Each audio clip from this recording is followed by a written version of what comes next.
A new witness took the stand in day 3 of a second-degree murder trial, sharing their recollection of events in the final moments leading up to the death of a young Winnipeg lawyer, Justin Silicz, who was stabbed to death in the city's West End in 2019.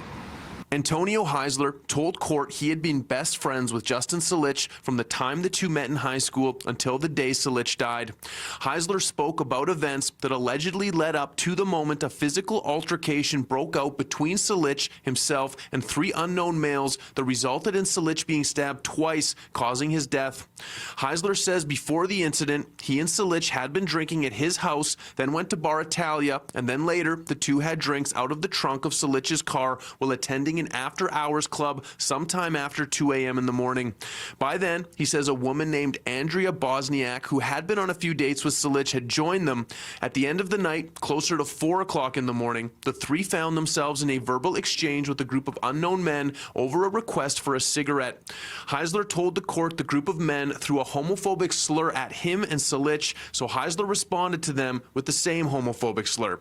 Heisler says that's when the 3 men followed them back to Silicz's car, at which point he told them something to the effect of "go home," which Heisler says triggered a man dressed in red to cross the street, escalating the trash talking to a point where Heisler says he realized something bad was about to happen.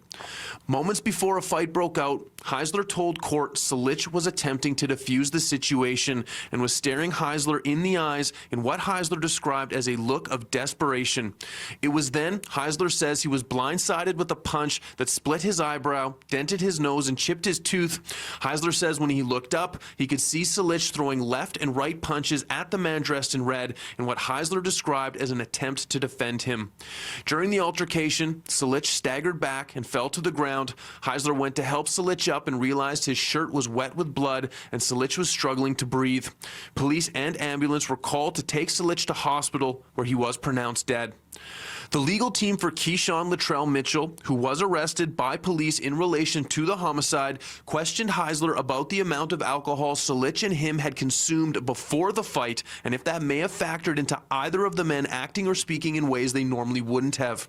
More witnesses are expected to take the stand Thursday, including a pathologist. City News will continue to follow this story in the coming days. In Winnipeg, Mark Neufeld, City News.